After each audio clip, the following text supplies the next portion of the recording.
बिस्मिल्लाहिर्रहमानिर्रहीम। नाज़रीन इकराम, तारीख़ के एक नाजुक मोड़ पर जम्मू कश्मीर के लोग खड़े हैं। मैं इस वक्त साबिक chief justice Azad Jammu Kashmir supreme court justice Mohammad Azam Khan Sahab के पास इनके दौलत खाने पे मौजूद हूँ। आइनी एक्सपर्ट भी हैं, कानूनी माहिर भी हैं और हिंदुस्तानी सुप्रीम कोर्ट ने जो एक नाइंसाफ़ी पर मबनी सो कॉल्ड इंसाफ किया है, आर्टिकल 370 के हवाले से 22 के करीब जो दरखास्तें थीं उसको चैलेंज करने की, उनको रद्द किया है। इस पे हम बात करने के लिए मौजूद हैं। जस्टिस आज़म खान साहब, चंद एक सेन वॉइसेस हैं इस वक्त पूरी रियासत जम्मू कश्मीर में जो इल्म भी रखते हैं, फ़हम भी रखते हैं और फ्यूचर का इदराक भी रखते हैं, फोरसी कर सकते हैं कि आगे जाके हमारे लिए कौन कौन से चैलेंजेस हैं। सबसे पहले तो आज जो फैसला दिया है हिंदुस्तानी सुप्रीम कोर्ट ने, इसको आप कैसे देखते हैं आर्टिकल 370 के हवाले से? बहुत शुक्रिया अंसारी साहब। रियासत जम्मू कश्मीर तारीख के किसी भी हिस्सा में हिंदुस्तान का हिस्सा नहीं रही। तकसीम में हिंदुस्तान के वक़्त रियासतों को हक दिया गया कि दो नई ममलकतों में से किसी के साथ हिलाक कर लें या आज़ाद खुद मुख्तार रहना चाहें तो वो रहें। 24 अक्टूबर को वैसे तो 1931 से महाराजा हरी सिंह के ख़िलाफ़ शदीद मज़ामत हकूक़ के लिए जदोजहद हो रही थी। उस अरसा में मज़ामत के नतीजा में मुस्लिम कॉन्फ्रेंस का वजूद अमल में आया। रियासती लोगों ने बड़ी कुर्बानियाँ दी। इससे पहले एक वाक़या ये हो चुका था कि 1924 में कश्मीरी पंडितों ने ये मुतालबा किया था कि बम्बे, कलकत्ता और हिंदुस्तान के बड़े शहरों के सेठ आके कश्मीर में जायदादें खरीद रहे हैं और अगर ये सिलसिला जारी रहा तो कश्मीर की पूरी ज़मीन जो है ये बाहर के लोगों की मलकियत हो जाएगी। इस पर पाबंदी लगाई जाए। इस पर महाराजा हरी सिंह ने स्टेट सब्जेक्ट रेगुलेशन 1928 में नाफज किया, जिसमें ये लिखा गया कि जिन लोगों के आबा अजदाद 1836 से पहले रियासत जम्मू कश्मीर में आबाद थे वो स्टेट सब्जेक्ट होंगे, या वो लोग जिन्होंने 1886 ईस्वी तक रियासत में जायदादें खरीद ली थी उन्हें स्टेट सब्जेक्ट ट्रीट किया जाएगा और कोई बंदा रियासत में जायदाद नहीं खरीद सकता। ये पाबंदी सिर्फ जायदादों की हद तक नहीं थी, तालीमी वज़ाइफ की हद तक भी थी और मुलाजमतों की हद तक भी थी कि गैर रियासती बाशिंदे जो हैं वो ना मुलाजमत कर सकते हैं। अगर यहाँ रहते हैं तो सरकारी वज़ाइफ उनको नहीं मिलेंगे।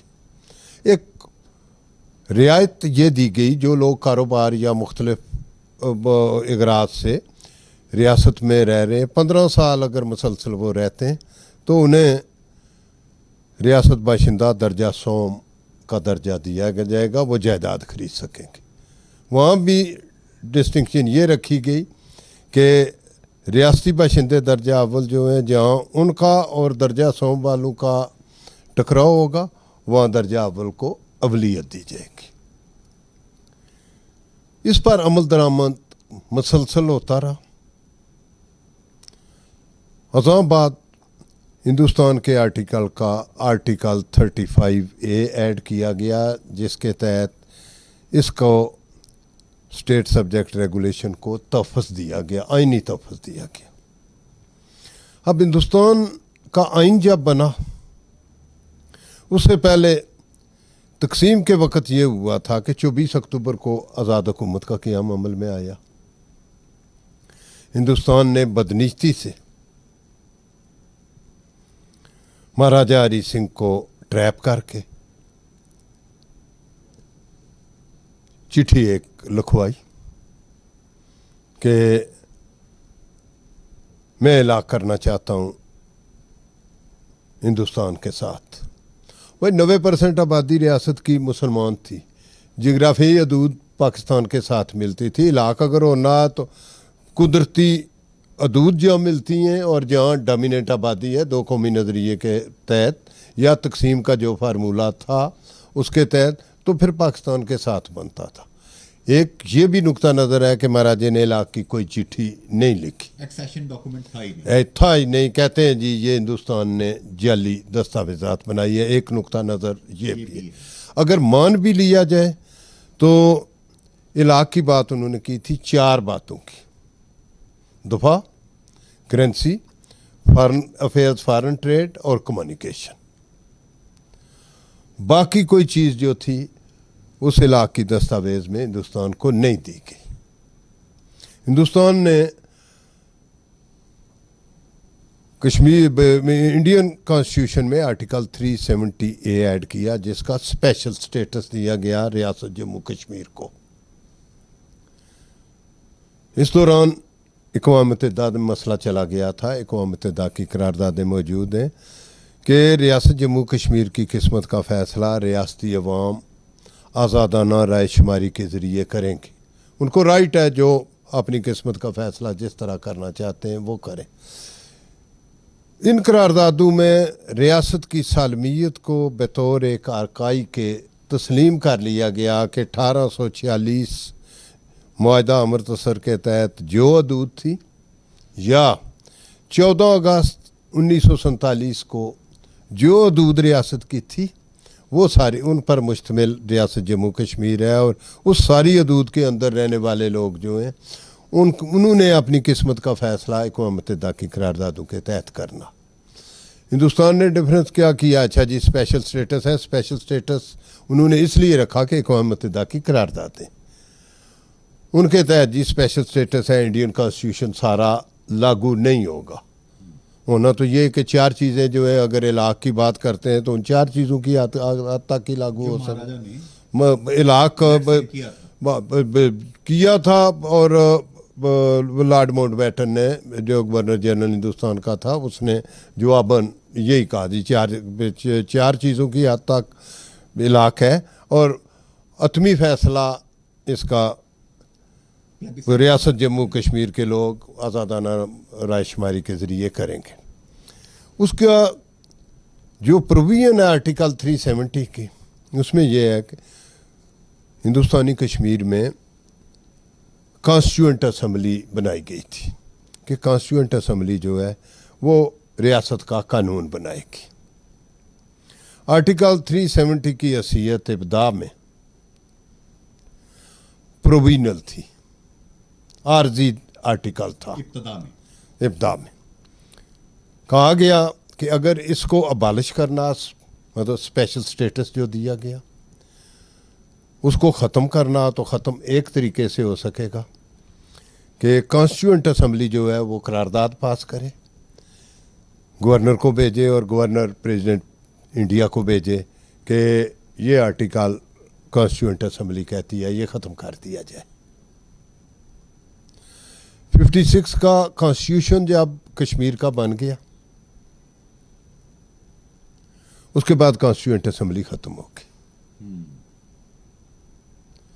मेरा नुक्ता नज़र है, जिस तरह मैं इंटरप्रेट करता हूँ इस प्रोविजन के, कि कॉन्स्टिट्यूएंट असम्बली ख़त्म होने के बाद आर्टिकल 370 का स्टेटस प्रोविजनल नहीं रहा, ये परमानेंट आर्टिकल का स्टेटस हो गया, जिसे कभी भी तब्दील किए ही नहीं जा सकता, इसलिए कि तब्दील किए जाने का अख्तियार सिर्फ कश्मीर की कॉन्स्टिट्यूएंट असम्बली की करारदाद पर ही हो सकता था और कोई नहीं।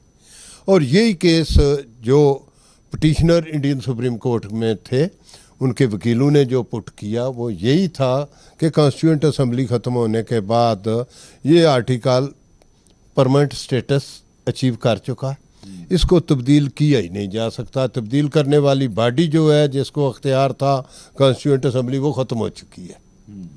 अब मरे हुए बंदे को तो जिंदा नहीं किया जा सकता। 56 की ख़त्म की गई ख़त्म हुई कॉन्स्टिट्यूंट असम्बली आज दोबारा तो नहीं बनाई जा सकती ये। लेकिन हिंदुस्तान का थ्रू आउट पहले दिन से, जिसको इलाक़ कहते हैं, 26-27 अक्टूबर का, कभी 26 अक्टूबर का कहते हैं, कभी 27 अक्टूबर का कहते हैं, कि कभी कहते हैं चिट्ठी 26 को लिखी गई, कभी कहते हैं 27 को लिखी गई। उस दिन से हिंदुस्तान का मौक़िफ़ बदनीति पर मबनी था। हिंदुस्तान रियासती अवाम को उनका हक देना ही नहीं चाहता था, रियासती ज़मीन पर कब्ज़ा करना चाहता था, और मुख्तलिफ हीने बानों से वो इस मामले को लटकाता गया हत्ता कि यहाँ पहुँचा है मामला 2019 में जाके 5 अगस्त 2019 को के कहा गया जी ये हमेशा से हमारा हिस्सा, और इसको हम स्पेशल स्टेटस इसका ख़त्म करते हैं आर्टिकल 370 अबालिश करके, और 2 यूनियन टेरिटरीज बना रहे हैं, असम्बलियाँ कोई नहीं। और 35A भी जी। अभी सबसे इम्पॉर्टेंट मेरे नज़दीक 370A से ज़्यादा इम्पॉर्टेंट आर्टिकल 35A है, कि जिससे के तहत हिंदुस्तानी आइन के अंदर भी तहफ़्फ़ुज़ था कि रियासत के अंदर गैर रियासती बाशिंदा जायदाद कोई नहीं ख़रीद सकता, मुलाजमत कोई नहीं कर सकता। वो वज़ाइफ वाली बात भी है, अच्छा जी गैर रियासती कोई रह रहे हैं अगर रियासत के अंदर तो उनके बच्चों को वजीफ़ा नहीं दिया जाएगा, वो मुतल्लका जगहों से। अब हुआ क्या जी, तकसीम के नतीजे में बड़े पैमाने पर पंजाब में फसादात हुए, लाखों की तादाद में मुसलमान हिंदू सिख मारे गए, इस तरफ भी कत्लो गारत हुई और इस पंजाब में भी हुई। जम्मू में 6 लाख लोग महाराजा की फ़ौजों ने और महाराजा पटियाला की फ़ौजों ने आके मार दिए, 6 लाख लोग शहीद हुए। रियासत के मुल्का अजला जो थे सियालकोट से हिंदू माइग्रेट करके जम्मू कठुआ इन इलाकों में आबाद हो गए, गुजरात से माइग्रेट करके वहाँ आबाद हो, हत्ता कि जिस ज़रा अंदर मड्डी बावलदीन दूर तक लोग जो पहुँच सकते थे उनका ख्याल ये था कि महाराजा हिंदू है, वहाँ में तहफ़्फ़ुज़ मिलेगा, वो माइग्रेट करके रियासत में आबाद हो गए। लेकिन आर्टिकल 35A की मौजूदगी में और स्टेट सब्जेक्ट रेगुलेशन 1928 की मौजूदगी में उनको बाशिंदा रियासत कभी तस्लीम नहीं किया गया और ना उनका राइट ऑफ वोट था। अब हिंदुस्तान की बदनीति ये है कि डेमोग्राफिक चेंज करना चाहते हैं, आबादी का तनासब बदलना चाहते हैं रियासत जम्मू कश्मीर के अंदर, कि इस वक्त सूबा जम्मू में जो माजरीन आबाद हैं उनकी तादाद पहुँच चुकी हुई है 6 लाख। हिंदू सिख जो इस तरफ से जाके आबाद हुए, उनको राइट ऑफ वोट कोई नहीं था, लेकिन आर्टिकल 35A अबालिश करके उनको रियासत बाशिंदा बना दिया गया। उनको उनका वोट का हक और बुनियादी हकूक़ का हक उसी तरह जिस तरह परमानेंट बाशिंदे रियासत जम्मू कश्मीर के हैं उनका।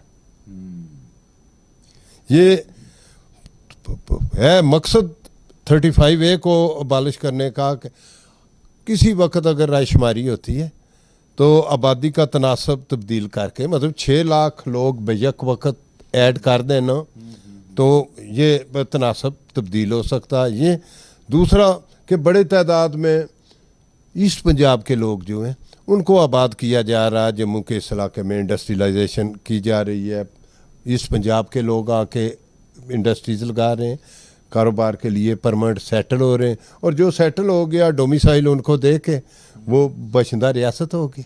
अच्छा, ये जो आप इसकी जनाब जस्टिस आज़म खान साहब पूरा बैकग्राउंड इसका बता रहे हैं नई नस्ल के लिए, और वो बच्चे कि जो कश्मीर जम्मू कश्मीर के नाम पे तड़प उठते हैं पूरी दुनिया में जहाँ जहाँ आबाद हैं, और वो चाहते हैं कि उन्हें कुछ सीखने को मिले।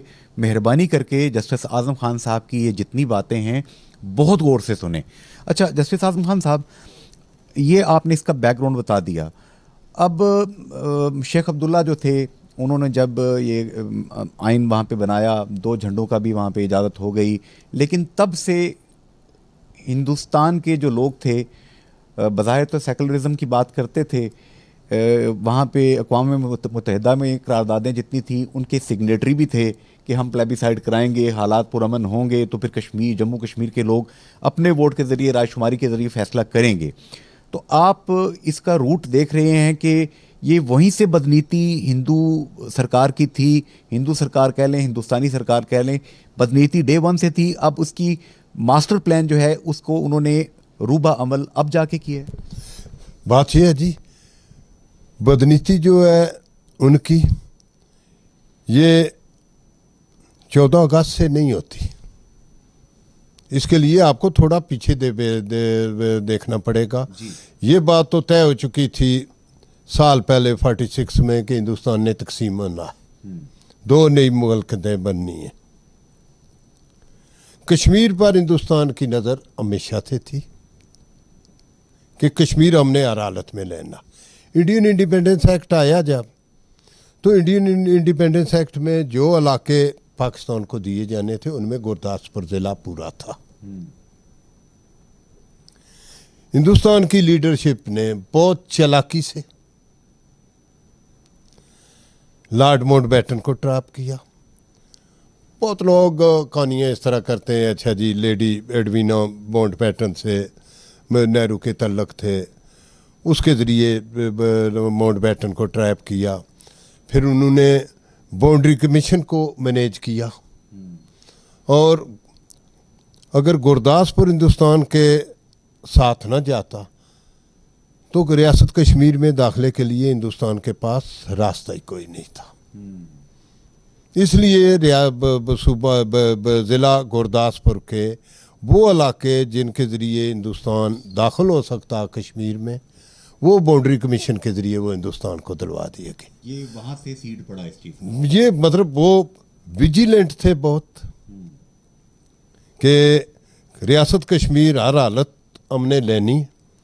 उनको पता था, अच्छा जी डोमिनेंट आबादी जो है वो सारी रियासत की 90% आबादी मुसलमान है, तो लाजमी तौर पर 2 बातें जो रियासतों को असूल दिए थे लॉर्ड माउंटबेटन ने, उन्होंने कहा जी रियासतें अगर इलाक़ करती हैं किसी मुल्क के साथ तो 2 बातें कम अज़ कम सामने रखें। नंबर 1 जियोग्राफिकल कम्पैक्टनेस, कि जियोग्राफी हदूद किससे मिलती हैं, और दूसरा आबादी का तनासब जो है उसको देखें कि जो 2 कौमी नज़रिया जिसकी बुनियाद पर हिंदुस्तान तकसीम हो रहा है, मुल्क बन रहा, उसको भी सामने रखें। अब दोनों बातें जो हैं ये पाकिस्तान के हक़ में जाती थी।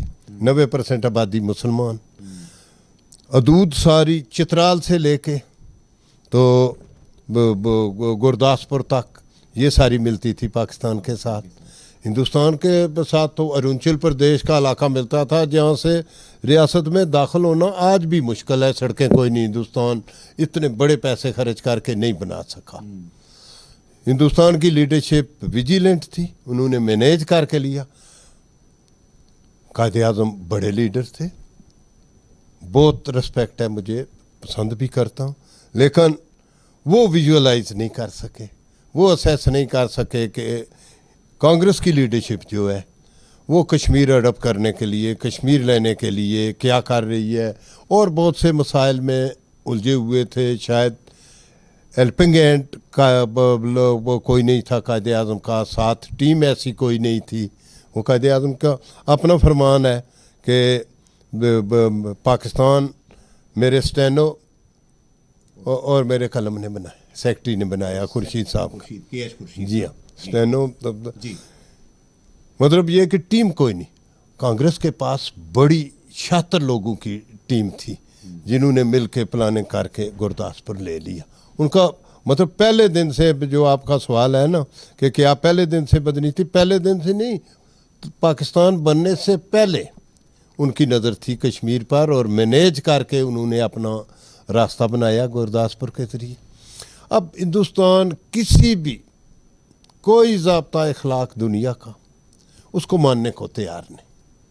बहुत डटाई से हर मौके पर चिट्ठियाँ अक़वाम मुत्तहिदा को लिखी नेहरू ने, वज़ीर आज़म पाकिस्तान को चिट्ठियाँ लिखी कि हम अक़वाम मुत्तहिदा की करारदादों के मुताबिक फ़ैसला करेंगे, तकरीरें करते रहे, मौक़ों पेश करते रहे हिंदुस्तान के नुमाइंदे, ठीक जी अक़वाम मुत्तहिदा की करारदा करें, इनके मुताबिक हम फ़ैसला करेंगे, लोगों को राइट देंगे। अब ये पिछले आप 88 से गिने जब मुसल्लह जदोजहद वादी कश्मीर के अंदर शुरू हो रही है, 1 लाख से ज़्यादा लोग शहीद हो चुके। आप वादी कश्मीर का कोई एक घराना उंगल खड़ी करके आप नहीं देख सकते जिस घर से किसी नौजवान की नाश न निकली हो। हज़ारों की तादाद में हमारी बच्चियां वो खामदों के ज़िंदा होने में या मुर्दा होने में उनको पता कोई नहीं है, बेवगी की ज़िंदगी गुजार रही हैं। अनगिनत तादाद में हमारे कश्मीरी लापता हैं। हमारी माऊ बहनों की असमत दरी भी की गई। हिंदुस्तान ये अरबा इस्तेमाल कर रहा था जो इसराइल हमेशा से करता रहा है, आज भी कर रहा है कि मार के तशद्दुद करके तो कब्ज़ा जो है इसको दुआम बख्शा जाए। लेकिन सलाम करें हमारी कौम के माऊ बहनों बेटियों बच्चों पर जिन्होंने अपनी कमर खम नहीं की, खड़े और इतने अरसे से अल्टीमेटली हिंदुस्तान ने 5 अगस्त 2019 को आर्टिकल 370 भी अबालिश कर दिया और आर्टिकल 35A भी अबालिश कर दिया, जिसको आज सुप्रीम कोर्ट ने अपनी सारी रवायात जो बड़ी बातें करते थे, इंडियन सुप्रीम कोर्ट बड़ी इंडिपेंडेंट है जी, बहुत दलेरी से फैसले करती है। ये 1975 में इंदिरा गांधी ने एमरजेंसी नाफज की थी, कॉन्स्टिट्यूशन मुअत्तल कर दिया। वो कॉन्स्टिट्यूशनल प्रोविजन जो अमेंडमेंट की थी इंदिरा गांधी ने, इंडियन सुप्रीम कोर्ट ने उस वक्त वो स्ट्राइक डाउन कर दी थी। अब सारी रवायात वो भूल के बदनीति की बिना पर जो हिंदुस्तानी रियासत का नुक्ता नज़र था, हिंदुस्तानी सियासतदानों का नुक्ता नज़र था और पर्टिकुलर बीजेपी की मौजूदा लीडरशिप जो है, जो पूरी दुनिया के किसी ज़ाब्ता अखलाक को मानती नहीं, मुसलमान ईसाई सारे हिंदुस्तान के अंदर जो हैं उन पर बेतहाशा जुल्म डाल रहे हैं और रियासत को 2 साल पूरे फौज डिप्लाई करके कर्फ्यू नाफज करके तो रियासत सारी के बड़े शहर जो हैं बंद रखे। हर रोज़ किसी न किसी बहाने हमारे बच्चों को शहीद किया जा रहा कि आए जी पाकिस्तान से जी। जनाब जस्टिस आज़म खान साहब, हमारे चूँकि जम्मू कश्मीर के लोग पूरी दुनिया में आबाद हैं, पूरी दुनिया में रहते हैं, वतन के साथ हाईली कमिटमेंट है, उनकी अटैचमेंट है। डॉक्टर सैयद नज़ीर गिलानी जो कि कॉन्स्टिट्यूशनल एक्सपर्ट भी हैं, उनकी तंजीम Jammu Kashmir council for human rights जो है जिनीवा में अक़वाम मुत्तहिदा में अमूमन वो अपनी रिपोर्ट्स पेश करते रहते हैं। उनका ये कहना है कि हमें अपनी जड़ के साथ अटैच्ड रहना पड़ेगा। हमारा जो बुनियादी इशू है जो कि अक़वाम मुत्तहिदा के अंदर तस्लीम शुदा है, जो टेम्पलेट हमें फ्राहम करता है, हमें उसी के साथ जुड़े रहना है। ये कॉन्स्टिट्यूशनल अमेंडमेंट इसको मानना ना मानना हमारा इससे ताल्लुक़ नहीं है। आप इस पे क्या कहते हैं? ये गिलानी साहब दुरुस्त कहते हैं। ज़रा थोड़ा अगर अक़वाम मुत्तहिदा के रेजोल्यूशंस को लें ना, कि 51 की रेजोल्यूशन जो है उसमें ये कहा गया कि हिंदुस्तान कश्मीर का किस्मत का फ़ैसला सिर्फ़ और सिर्फ कश्मीरी अवाम अक़वाम मुत्तहिदा की करारदादों के तहत कर सकते हैं और कोई तरीका नहीं है। हिंदुस्तान ने मौक़िफ़ उस वक्त ये लिया, कॉन्स्टिट्यूएंट असम्बली हमारी है, हमने इलेक्शन करा दी हैं और इलेक्टेड असम्बली जो है उसने करारदाद पास कर दी है जी हम हिंदुस्तान का हिस्सा है। ये मामला फिर अक़वाम मुत्तहिदा में पाकिस्तान की गवर्नमेंट ने उस वक्त उठाया और 57 का रेजोल्यूशन जो है फिर रिपीट किया गया 51 वाला, जिसमें ये कहा गया था कि अक़वाम मुत्तहिदा की करारदादों के अलावा और कोई तरीक़ाकार नहीं है मसला कश्मीर को हल करने। 57 के रेजोल्यूशन में कहा गया कि जो हमारी करारदाद 51 वाली है हम उसको रिपीट करते हैं। कश्मीर की कॉन्स्टिट्यूएंट असम्बली की ये करारदाद कि हम हिंदुस्तान का हिस्सा हैं, इसकी अक़वाम मुत्तहिदा की करारदादों की मौजूदगी में कोई असियत नहीं है। बिल्कुल सही।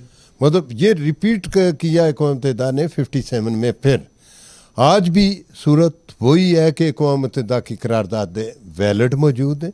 हिंदुस्तान के ना करने से हर रोज़ दुनिया सारी कह रही है अक़वाम मुत्तहिदा में खड़े होके इसराइल बमबारी बंद करे, अमेरिका वीटो कर देता करारदाद, कहते हैं नहीं जी बमबारी बंद नहीं, मारें इसराइल फ़लस्तीनियों को। हिंदुस्तान का भी रवैया ये, लेकिन इससे हमारा मसला नज़ीर गिलानी साहब बिल्कुल दुरुस्त फरमा रहे हैं कि बेस हमारा जो है यूनाइटेड नेशन रेजोल्यूशन है, उन रेजोल्यूशन पर हमें स्टिक करना चाहिए कि अक़वाम मुत्तहिदा की करारदादों के मुताबिक मसला कश्मीर जो है ये हल किया जाए और लोगों को राइट ऑफ सेल्फ डिटरमिनेशन दिया जाए कि वो अपने आज़ादाना रायशुमारी से अपनी किस्मत का फ़ैसला करें। अच्छा, यहाँ से अब अगला सवाल ये बनता है कि अब बरतानिया में हमारे दोस्त हैं मुबशर लोन साहब, बर्नले में, वहाँ पे वो काफ़ी काम करते रहते हैं कश्मीर के हवाले से, आपके न्याज़मंदों में शुमार होता है उनका, आपके बारे में काफ़ी हुस्न ज़न रखते हैं, अच्छा जिक्र करते हैं। इसी तरीके से चौधरी दिलपज़ीर बरतानिया में, वहाँ पे लंदन में, वहाँ पे सदर आज़ाद कश्मीर के एडवाइज़र की हैसियत से मौजूद हैं। लॉर्ड कुर्बान साहब हाउस ऑफ लॉर्ड्स के अंदर काम कर रहे हैं। बैरिस्टर इमरान वहाँ पे मौजूद हैं, शबाना नाज हैं, बहुत से एमपीज़ वहाँ पे मौजूद हैं। बहुत बड़ा वहाँ पे हमारा कश्मीर की सॉइल से तल्लुक़ रखने वाले लोगों का ताल्लुक़ जिनका है वो मुख्तलिफ़ शोबों में काम कर रहे हैं। ये डायस्पोरा वाइब्रेंट भी है और इनका हमेशा ये कहना होता है कि हमें आज़ाद जम्मू कश्मीर, यहाँ जो बेस कैंप जिसे कहा गया था, यहाँ की तमाम सियासी जमातों से, तमाम साबिक़ मौजूदा हुक्मरानों से, सदूर और वज़ीर आज़म से ये गिला है कि ये अपना रोल अदा नहीं कर रहे। बेस कैंप को इन्होंने तहरीक आज़ादी का बेस कैंप बनाने की बजाय अपने मतलब का अयाशियों का रेस कैंप बना लिए। आप क्या कहते हैं? इंसारी साहब, बाहर लोग जो हमारे हैं उनकी बड़ी कंट्रीब्यूशन है मसला कश्मीर के लिए। मैं ये समझता हूँ कि मसला कश्मीर को बैनुल-अक़वामी सतह पर अगर ज़िंदा रखा हुआ है तो हमारे उन लोगों ने जो बैरून मुल्क मुकीम हैं, बिलखसूस बरतानिया अमेरिका में आबाद कश्मीरी और मीरपुर कोटली के लोग जो बड़ी तादाद में वहाँ आबाद हैं, उन्होंने मसला ज़िंदा रखा हुआ कि आवाज़ उठाते हैं मुसलसल मसला कश्मीर पर। यहाँ बदकिस्मती ये है कि आज़ाद कश्मीर में शायद एक ज़माने में लोग बात करते थे तारीख़ आज़ादी कश्मीर की। मैंने नए हम कॉलेजों में थे तो ये भी देखा, गंगा हाईजैकिंग केस का वाक़या हुआ तो कोई नहीं, 4 बंदों का जुलूस, सूफी ज़मान, साबिर अंसारी, 2 और लोग साथ, 4 बंदे सड़क पर काले झंडे पकड़ के चल रहे हैं हिंदुस्तान के ख़िलाफ़। मीरपुर तारीख का मरकज़ बन गया था। आज हमारे हुक्मरानों के जो तरीक़ाकार है, जो सियासत है उनकी, उसकी वजह से मीरपुर में तारीख़ आज़ादी की बात करने वाला कोई बंदा हमें नहीं मिलता। यहाँ किसी मौके पर अच्छा जी हिंदुस्तान के योम जमहूरिया को योम सियाह के तौर पर हम मनाते हैं तो कौन होता है? डिप्टी कमिश्नर या असिस्टेंट कमिश्नर सदारत कर रहा होता है। दफ्तरों के बाऊ जो हैं ये मुलाजम सारे उसमें होते हैं, सियासी कारकुन हमें कोई नज़र नहीं आता। स्कूलों के बच्चों को छुट्टी करा के ले आते हैं। मतलब ये बदकिस्मती और इसका ज़िम्मेदार सिर्फ हमारे सियासतदान शुरू से, मतलब बिल्कुल इब्दा से आज तक लेके सारों की दौड़ जो है ये मुजफ्फराबाद की कुर्सी तक है। अब एक नया तमाशा ये करते हैं कि तारीख़ आज़ादी कश्मीर उजागर करने के जितने सदर, वज़ीर आज़म, वज़ीर जा रहे हैं जी बरतानिया में तारीख़ आज़ादी कश्मीर उजागर करने, एक शहर में जाते हैं, मीरपुर के लोग, बरादरी के लोग जलसा करते हैं, एक रेस्टोरेंट में 50-60-100 बंदे को खाना खिलाते हैं, वहाँ तकरीर करके दूसरे शहर में जाते हैं, वहाँ तकरीर करके आखिरी क्या होता है जी कि 6-7 कश्मीरी असम्बली के मेंबर जो हैं ब्रिटिश पार्लियामेंट के, उनके जाके मुख्तलिफ कमेटी रूम में ब्रिटिश पार्लियामेंट के, वहाँ वो बुलाते हैं इनको, चाय मुफ्त मिलती है कि मेंबर कोई बुलाएगा, वहाँ तकरीर करते होते हैं और यहाँ आके अखबारों में ख़बरें लगाते हैं, 5-5 कालमी ब्रिटिश पार्लियामेंट से फ़लाँ सदर साहब ने, फ़लाँ वज़ीर आज़म ने ख़िताब। और भाई ब्रिटिश पार्लियामेंट में बाहर का कोई बंदा ख़िताब कर ही नहीं सकता। कैफेटेरिया कंटीन में बैठ के चाय पी के फ़ोटो खिंचवा के ये कहते, ये ज़िम्मेदार हैं मेरे नज़दीक जितने हुक्मरान रहे हैं आज तक, सारे के सारे सियासतदान। बात यह है सियासतदान भी ये नहीं, मैं हुक्मरानों की बात कर रहा हूँ, सियासतदान ऐसे भी हैं, खालिद अंसारी सियासतदान था, इक़्तिदार में तो कभी नहीं था, और बहुत से लोग हैं अनगिनत जो सारी उम्र सियासत कश्मीर काज के लिए करते लेकिन हुक्मरानों में शामिल नहीं थे। हुक्मरान तबकात के लोग जो हैं, हुक्मरान जमातों से ताल्लुक़ रखने वाले, ये ज़िम्मेदार हैं तारीख़ आज़ादी कश्मीर की तबाही की। जी, तो गोया आप इस बात को दुरुस्त करार दे रहे हैं जो हमारे ओवरसीज़ बहन भाइयों में ये एक एहसास, ये एक शिकायत है। आज रेडियो पाकिस्तान, रेडियो आज़ाद कश्मीर पे प्रोग्राम में आपने शफ़क़त फरमाई, आपने वक्त दिया, आपके साथ जनरल अब्दुल क़य्यूम साहब भी मौजूद थे, दिफाई तजज़ियाकार, मुस्लिम लीग नून के मरकज़ी चेयरमैन राजा ज़फ़रुल हक साहब भी थे, और ब्रसल्स बेल्जियम से हमें ज्वाइन किया था chairman Kashmir council Europe Ali Raza Syed ने। अब लोग बात तो करते हैं कि रायशुमारी, यहाँ पे मुझे मेरी तमाम जितने यंग लोग हैं, जितने बच्चे हमारी नई जनरेशन है, हम सबको आप ज़रा एजुकेट कीजिए। लोग कहते हैं कि अगर हम इस कश्मीर के, जम्मू कश्मीर के कज़िये को, इस इशू को टेरिटोरियल इशू, दो ममालिक का सरहदी तनाज़ा, पाकिस्तान और हिंदुस्तान का सरहदी तनाज़ा बनाकर पेश करते हैं तो दुनिया नहीं सुनेगी, लेकिन अगर हम जम्मू कश्मीर की कौम की आज़ादी के मसले के तौर पे पेश करें तो दुनिया सुनेगी। आपकी माहिराना राय, ओपिनियन क्या है? बात यह जी, इसमें कोई इबाम ही नहीं। हमारा इशू जो है बड़ी क्लैरिटी से रियासत जम्मू कश्मीर के लोगों का ये है कि आज़ादी हमारा पैदाइशी हक है, इसको हासिल करने के लिए हम हर जायज़ कानूनी तरीका अख्तियार करें। उसके लिए एक टूल जो है ये दुनिया ने वज़ा किया था कि अक़वाम मुत्तहिदा ने हक़ दिया हमें अपनी करारदादों के तहत कि कश्मीर के लोग जो है अपना राय का इज़हार करें कि उन्होंने अपनी किस्मत का क्या फ़ैसला करना। एक पहलू अलबत्ता ज़रूर है, ये हमेशा से आज नहीं, कश्मीरी लीडरशिप बहुत से बात, मतलब फ़ारूक हैदर साहब गुज़श्ता बहुत अरसे से कंटिन्यूसली एक बात कर रहे हैं पिछले 5-7 साल से, कि बात यह है जी आप डेलीगेशन बाहर भेजते हैं जो बात करते हैं जाके हिंदुस्तान पाकिस्तान की। हमारा इशू हिंदुस्तान पाकिस्तान का नहीं है, हमें आप मौका दें, हम अपना मुकदमा हम खुद जाके पेश करें और लोगों को बताएं हमारा मुकदमा बुनियादी हकूक़ का, हमारा मुकदमा हमारे फंडामेंटल राइट्स का, हमारा मुकदमा कश्मीर की आज़ादी का फ़ैसला करने का है। पाकिस्तान की बात कोई नहीं सुने, क्यों जी इलाके पाकिस्तान की बात करेंगे, एक ग्रुप करता है इलाके पाकिस्तान की बात, दूसरा करता है इलाके हिंदुस्तान। कौन सा मुल्क जो है ये कहेगा हिंदुस्तान से छीन के इलाका पाकिस्तान को दे दें या पाकिस्तान से छीन के हिंदुस्तान को दे दें? हम कश्मीरी अगर फ़ैसला करते हैं किसी एक के हक़ में, हिंदुस्तान के हक़ में, पाकिस्तान के हक़ में, या आज़ाद रहना चाहते हैं तो लोग आपकी बात सुनेंगे। तो गोया जस्टिस आज़म खान साहब, आप जो फरमा रहे हैं बात कि कौम की आज़ादी का मसला, इसको इस तौर पे अगर हाईलाइट करते हैं, जैसा कि राजा फारूक हैदर खान साहब की आप एग्जांपल दे रहे हैं, जब वो प्राइम मिनिस्टर थे तब भी वो कहते थे कि मेरी बात दुनिया सुनेगी, आपकी नहीं सुनेगी, और अब भी वो यही कहते हैं।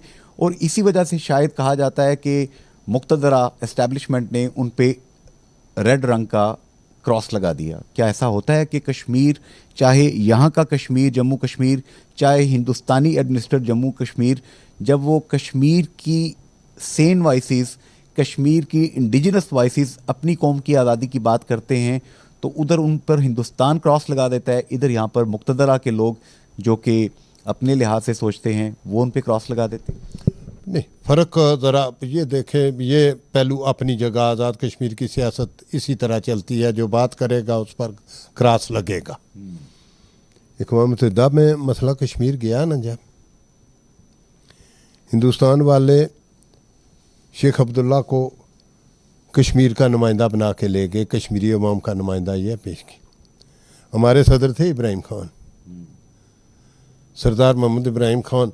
उस वक्त बड़ा मुश्किल दिलेरी का काम था हरी सिंह के दौर में कि आज़ाद कश्मीर, आज़ाद हुकूमत बना के उसका सदर बनना, कबूल करना, वो बड़ा दिल गुर्दे का काम था। मौत के मुंह में जाने वाली बात थी। अक़वाम मुत्तहिदा में पाकिस्तान अपना केस पेश करने गया, इब्राहिम खान को यहाँ से तो साथ ले गए, अक़वाम मुत्तहिदा में नहीं ले गए। होटल में ठहराए रखा तो होटल में प्रेस कॉन्फ्रेंस करवा दी।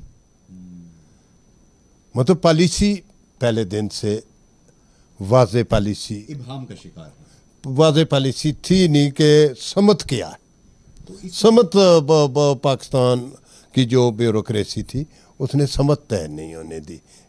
मतलब कायदे आज़म का शायद नुक्ता नज़र बाकियों से मुख्तलिफ था, इसलिए कि जो आज़ाद हुकूमत 24 अक्टूबर को कायदे आज़म ने बनाई वो एक फुल फ्लैज हुकूमत थी।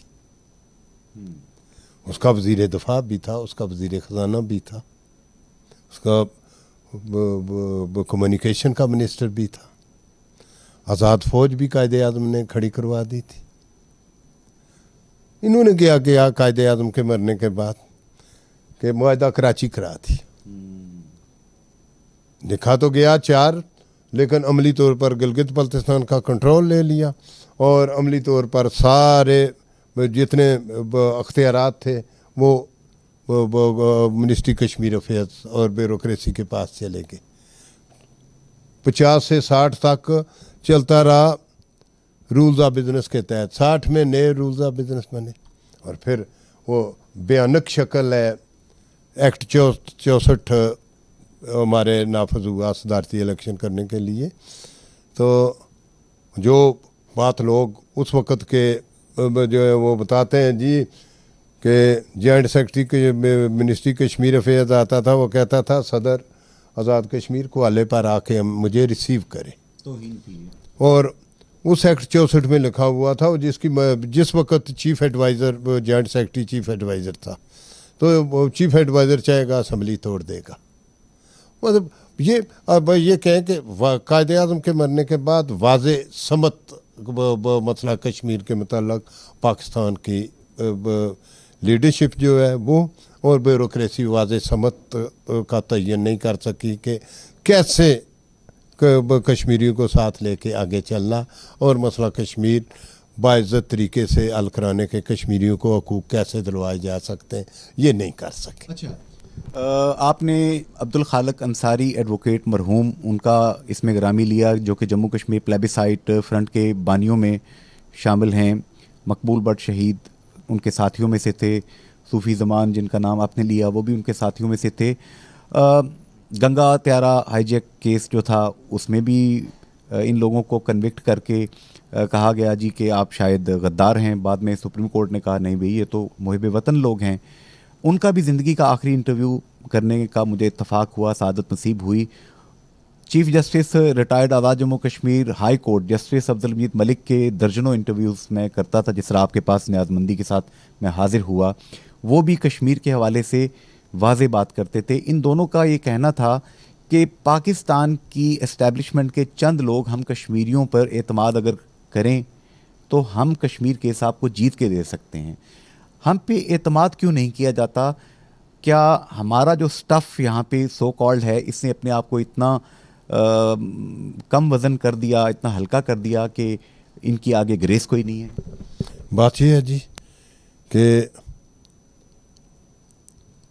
मलिक साहब वाक़यातन बात बार बार करते थे, जो मैंने कहा फारूक हैदर बात करता, अच्छा जी हमें मुकदमा अपना पेश करने दें, हम पर एतमाद करें। उसका जवाब मेरा बड़ा सीधा ये है कि पॉलिसी के जो समत वहाँ से कभी तयन नहीं हुई। अगर दुरुस्त समत तयन कर ली जाती कि मसला कश्मीर को इस अंदाज में हमने हल करना, तो फिर कश्मीरियों पर एतमाद भी किया जाता, कश्मीरी लीडरशिप को कहा गया। लेकिन उसमें सिर्फ मैं समझता हूँ पाकिस्तानी ब्यूरोक्रेसी जिम्मेदार नहीं है, हमारे सियासतदान आज़ाद कश्मीर के जो हैं ये जिम्मेदार है। 2006 में सरदार अतीक की हुकूमत बनी, 6 से 11 तक 4 बार वज़ीर आज़म के ख़िलाफ़ अदम एतमाद हुआ। 2021 में जिस पाकिस्तान में जो हुकूमत होती है जिस पार्टी की, आज़ाद कश्मीर में आने वाले इलेक्शन में सारे बंदे उस पार्टी के इलेक्ट हो जाए, सारे दौड़ के उस पार्टी में शामिल हो जाए। 31 सीटें पीटीआई की गवर्नमेंट यहाँ बनी तो उनकी थी, एक वज़ीर आज़म बना, साल 1.5 साल चला, अगला वज़ीर आज़म। मतलब तमाशा कि अपनी पार्टी ने अदम एतमाद की तारीख पेश की, अदम एतमाद की तारीख जिस दिन वोटिंग होनी सी उसे रात को रिज़ाइन दे दिया उन्होंने, नया वज़ीर आज़म बन के। कुछ महीने वो वज़ीर आज़म चला और उसी पार्टी से एक बंदे को वज़ीर आज़म बन गया। सारी दुनिया देख रही कि रात 2 बजे असम्बली का इजलास होके तो वज़ीर आज़म इलेक्ट हुआ। 53 मेंबरान की असम्बली में से 48 ने वोट दिया सारी पार्टियों के। ये मॉरल ग्राउंड है हमारा। मॉरल ग्राउंड ये कि सब ने वोट दिया। क्यों दिया आपको भी इल्म है और मुझे भी इल्म है।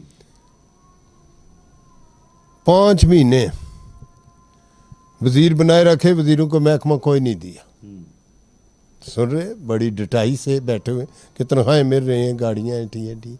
मतलब मेरा कहना ये है कि सिर्फ पाकिस्तान की ब्यूरोक्रेसी जिम्मेदार नहीं है, हमारी लीडरशिप जो भी है, लीडर हमारे वही हैं जो असम्बली मेंबर है हमारा इलेक्ट होके होता है, ये इन पर जिम्मेदारी ज़्यादा है। अच्छा, परले कश्मीर में 5 अगस्त 19 से लेके आज तक सारे अरबे करके किसी जमात का कोई बंदा तोड़ के बीजेपी में शामिल करा सका है हिंदुस्तान, बीजेपी की गवर्नमेंट। कोई नेशनल कॉन्फ्रेंस का बंदा तोड़ के शामिल करा सका? महबूबा मुफ्ती का कोई बंदा कोई करा सका है? यहाँ बड़ा एक ज़माने में बैरिस्टर साहब जगह जगह जिक्र करते थे, वो वज़ीर आज़म थे, मुशर्रफ का मार्शल लॉ था पाकिस्तान में, आज़ाद कश्मीर में मॉनिटरिंग सेल बन गया जी, GOC मरी की क़यादत में। तो एक दिन डिप्टी कमिश्नर, बैरिस्टर साहब खुद सुनाते हैं, डिप्टी कमिश्नर मुजफ्फराबाद मेरे पास आया, उसने कहा जी प्राइम मिनिस्टर साहब मैं क्या करूं? मैं सुबह दफ्तर जाता हूं तो मेरी कुर्सी पर एक कर्नल साहब बैठे होते हैं जो मॉनिटरिंग सेल के इंचार्ज हैं, तो मैं साइड पर बैठता हूं तो अहकामात वो देना शुरू कर देते हैं। तो मैं क्या करूं? तो बैरिस्टर साहब कहते हैं, मैंने जवाब दिया, भाई और DC साहब तुसों कोल तो करनैल आना, मेरे कोल सूबेदार अचना। मतलब जहाँ हमारी लीडरशिप का ये हाल है, ये लेवल होगा तो फिर आप तवक्को न करें कि मसला कश्मीर को ये आगे ले जा सकेंगे या पाकिस्तान की ब्यूरोक्रेसी को ये फेस करेंगे कभी। प्रोग्राम के एंड पे मैं जो जानना चाहूँगा बात, अब ये हिंदुस्तानी सुप्रीम कोर्ट ने ये एक गैर मुनसिफाना फ़ैसला दे दिया, पूरी दुनिया इस पे अब आरा मुख्तलिफ दे रही है। जम्मू कश्मीर के लोग, कश्मीरी कौम जो कि पूरी दुनिया में लोग आबाद हैं, हमारे बहन भाई हमारे रहते हैं, बच्चे रहते हैं, जस्टिस आज़म खान साहब साबिक chief justice Azad Jammu Kashmir supreme court होने के साथ साथ आप सन ऑफ द सॉइल हैं, आप इस धरती के सपूत हैं, इसके बेटे हैं आप। आपका नुक्ता नज़र बड़ा क्लियर, ट्रांसपेरेंट, वाज़े होता है। उन लोगों को आप क्या पैगाम देंगे कि अब अपनी आज़ादी, तहरीक आज़ादी की इस जिद्दोजहद को किस नहज पे लेके जाएं? बड़ा जी, जिस तरह बिल्कुल बुनियाद हमारी जो है वो यूनाइटेड नेशन रेजोल्यूशन से, हमारे बुनियादी हकूक़ जो हैं उनके हवाले से, अक़वाम मुत्तहिदा के करारदादों के हवाले से पहले से बढ़ चढ़ के जदोजहद करें, जदोजहद तेज़ करें। और हर जगह हिंदुस्तान के सिर्फ गवर्नमेंट नहीं, हिंदुस्तान की सुप्रीम कोर्ट के भी गैर मुनसिफाना रवैया की मजम्मत भी करें और सारी दुनिया को कहें जी हमारे बुनियादी हकूक़ जो हैं वो हमें जो बदलाए जाएँ, हिंदुस्तान के मज़ालिम बंद करवाए जाएँ और अक़वाम मुत्तहिदा की करारदादों के मुताबिक हमें अपनी किस्मत का फ़ैसला करने का मौका दिया जाए। और जो यहाँ की सो कॉल्ड लीडरशिप है, अब अनवारुल हक साहब मेंबरान असम्बली के प्राइम मिनिस्टर वो अपने आप को कहते हैं, क्योंकि सियासी जमातें जितनी थी यहाँ पे, मुस्लिम लीग नून, PTI, पीपल्स पार्टी, उनको इलेक्शन कमीशन ने गैर फाल कर दिया था कि आप इलेक्शन करवाएं। इलेक्शन उन्होंने करवा लिए हैं अपने।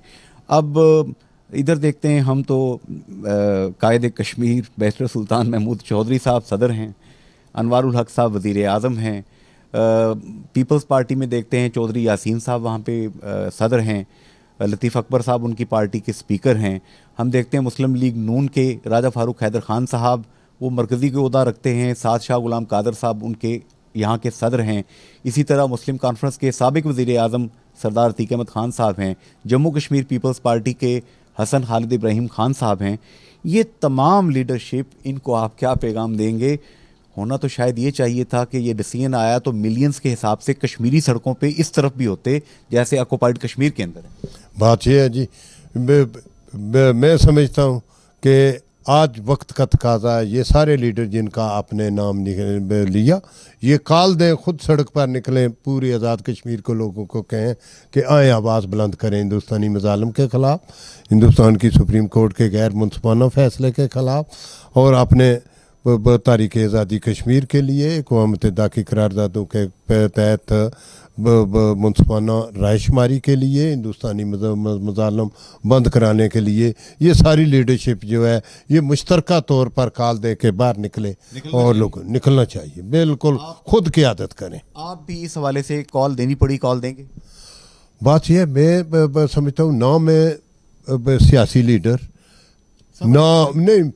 ना मेरा ये वज़न कि मेरी कॉल पर लोग सड़क पर निकलेंगे, वो रियलिटीज़ जो हैं वो सामने रखनी चाहिए। लोग बाहर निकलेंगे सियासी लीडरों की कॉल पर, सियासी जमातों की कॉल पर। यहाँ वो बहुत अखबारी लीडर भी आपको नज़र आएंगे, सोशल मीडिया के नज़र भी जमातें बड़ी बड़ी, इतना सोशल मीडिया को देखें तो पता चलता कि उनके अलावा और कोई बड़ी जमात नहीं है। बंदे ज़रूरत पड़े तो 10 उनके साथ नहीं निकलेंगे। बिल्कुल ऐसे ही। वाह, ये काल दे सक ये मैं बात कर रहा हूँ जो मैं अपनी हैसियत के मुताबिक ये खुला ये मैं बात करता हूँ। मैं बाहर के प्लेटफॉर्म से बात कर सकता हूँ, बाहर निकलेंगे लोग निकलेंगे, मैं भी साथ चलूँगा, लेकिन काल देने की हैसियत जो है ये सियासी जमातों की है, सियासी जमातों के लीडर की। यहाँ पे अब इस्तेहकाम में पाकिस्तान पार्टी यहाँ पे कायम की है साबिक वज़ीर आज़म सरदार तनवीर इलियास खान साहब ने, ठीक है जी। अब्दुल क़य्यूम नियाज़ी साहब जो कि साबिक वज़ीर आज़म हैं, इसी 2021 की असम्बली की बरकत से उनका भी आपने जिक्र किया, वो इस वक्त तहरीक इंसाफ कश्मीर के सदर हैं। इनको इस वक्त कॉर्नर किया गया है बवजूह जो पाकिस्तान में एक चपकलश चल रही है। इसी तरह यहाँ के नेशनलिस्ट साहिबान, जम्मू कश्मीर लिबरेशन फ्रंट के लोग हैं या जो लोग ये नज़रिया रखते हैं कि कश्मीर को, जम्मू कश्मीर को ख़ुद मुख्तार होना चाहिए, क्या इनको साइड लाइन करना ये वाइज है या इनको कौमी धारे में लाकर इनकी पावर को भी अपनी पावर बनाना ये ज़रूरी है? बात यह है जी, आप नेशनल लिबरेशन फ्रंट की बात करते हैं जी, फटेबाजी बेशतर लोगों ने शुरू की हुई है। 20 ग्रुप बने हुए हैं नेशनल लिबरेशन फ्रंट के, जो लोग एक मेज़ पर बैठ के गुफ्तगू नहीं कर सकते, चाहे अखबारें भरी होती हैं। एक होना चाहिए पहले, सबसे पहले तो ये खुद इकट्ठे हों ना, खुद इकट्ठे हुए आए हैं जी। अब सारे अगर बात करते हैं तारीख आज़ादी कश्मीर की, खुद मुख्तार की, खुद इकट्ठे होके तो बात करें ना किसी और से, तब बिल्कुल सही। किसी और खुद इकट्ठे कोई नहीं होते, किसी और से बात करने की इनकी हैसियत क्या है? कॉर्नर भी नहीं करना चाहिए इनको।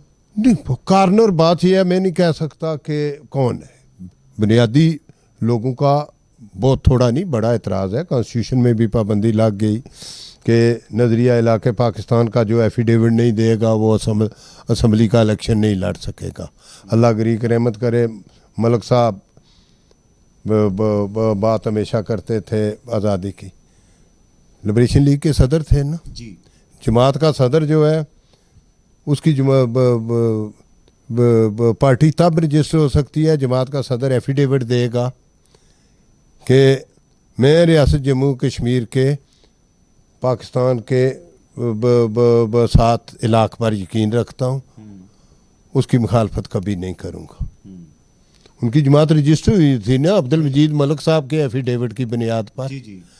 मतलब बड़े लोग जो है, बड़ी हैसियत अपनी जगह, लेकिन इसकी मुखालफत करने को वो भी कोई तैयार नहीं थे। विजडम का मुजाहरा करते हैं कि रही बात लिबरेशन फ्रंट के लोगों की, नेशनल लिबरेशन फ्रंट के लोगों, फट्टेबाजी की सियासत जितनी देर नहीं छोड़ेंगे ये लीडर हैं बेशतर, सबको मैंने कहता हूँ बेशतर जो है सोशल मीडिया के लीडर हैं और अखबारों में फ़ोटो छापने के लीडर हैं। हाँ, इसलिए ये कहना कि इनको साइडलाइन, किसी ने साइडलाइन नहीं किया। ये जिसके पास पावर है, या तो ये करें ना कि जिस तरह इक़्तिदार वाली सियासी जमातें असम्बली इलेक्शन लड़ने वाले जिसकी हुकूमत पाकिस्तान में होती है उस जमात में शामिल हो जाते हैं, तो फिर उनको साइडलाइन कोई नहीं करेगा। तो अगर खुद बैठे हुए सियासत करनी है सोशल मीडिया की, तो साइडलाइन की कौन सी बात, किसको इनको वोट मिलेंगे? बिल्कुल सही। आज का एक खसूसी इंटरव्यू साबिक chief justice Azad Jammu Kashmir supreme court justice Azam Khan Sahab की बगैर लगी लिपटी बातें आपने सुनी। हिंदुस्तानी सुप्रीम कोर्ट ने जो मकबूजा जम्मू कश्मीर आर्टिकल 370 के ख़िलाफ़ जो 22 के करीब अपीलें थीं उनको रद्द किया। इस पे आपने जितनी बातें कही हैं दिल से कही हैं, विजडम के साथ कही हैं। फिर कोई सवाल पैदा होते हैं, जहन में कोई बातें पैदा होती हैं, आप भेजिए। आज़म खान साहब हमारे बड़े हैं, हम इनसे दोबारा आके पूछेंगे। कश्मीरी कौम को इन्होंने कह दिया जम्मू कश्मीर के लोग अपने वतन की आज़ादी के लिए मुत्तहिद होके जिद्दोजहद करें। लीडरशिप को आपने कह दिया है, जितनी सियासी जमातें हैं, कि आप कॉल दें और पूरा जम्मू कश्मीर, आज़ाद जम्मू कश्मीर, मकबूजा जम्मू कश्मीर अब सड़क पे होना चाहिए। दुनिया इसको नोटिस करेगी। फ़ी अमान अल्लाह, अल्लाह हाफ़िज़ एंड गुड बाय।